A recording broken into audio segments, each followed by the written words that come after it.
नमस्कार दोस्तों।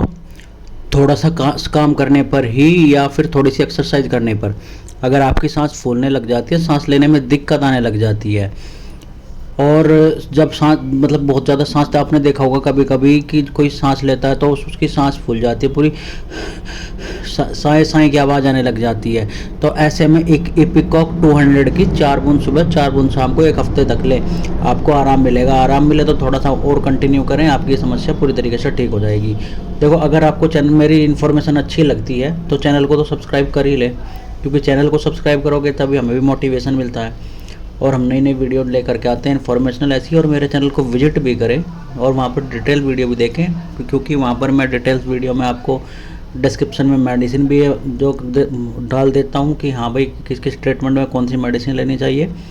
और इसलिए मेरे चैनल को सब्सक्राइब जरूर कर ले। Thank you.